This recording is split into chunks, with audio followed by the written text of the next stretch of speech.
Hôm nay là rằm tháng 12, tộc đạo Định Quán hiến lễ tại Hương Đạo Ngọc Định, Chánh sự Lê Văn Phụng chứng đàn.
Đại đạo tam kỳ phổ độ, nhất ba nhất niên tam giáo quỷ nguyên ngũ chi phục nhất. Thời di thiên dận ất tỵ niên thập nhị hoặc thập ngũ nhật ngọ thời. Hiện tại Việt Nam quốc, Đồng Nai Trấn, Đồng Nai Châu, Định Quán tộc Ngọc Định Hương cư trụ gia đường Chi Trung. Kim Hữu đệ tử thọ phẩm tránh trị sự Lễ Văn Phụng. Cộng đồng chữ chức sắc hiệp giữ chức việc đạo hữu. Nam nữ đẳng quỳ tại thiên bàn thành tâm trình tấu.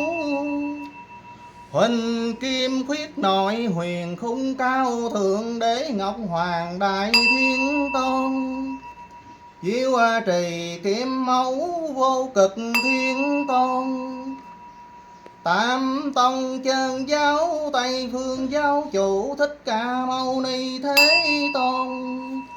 Thái thượng đạo tổ tam thanh ứng hóa thiên tôn.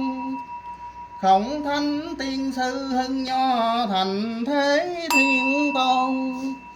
Tam kỳ phổ độ tam trấn oai nghiêm thường cử Nam Hải Quan Âm Như Lai. Lý Đại Tiên trưởng Kim Giáo Tông đại đạo tam kỳ phổ độ. Hiệp thiên đại đế hoàng thánh đế quân. Gia Tô giáo chủ cứu thế thiên tôn. Thái công tướng phụ quản pháp thiên tôn. Tam châu bát bộ hộ pháp thiên tôn. Thập phương chư Phật vạn trưởng chư tiên liên đài chi hạ. Cung vi kim vì vọng nhật lương thần. Chữ thiên phong nghiêm thiết đàn tràng. Hương đăng hoa trà hoa.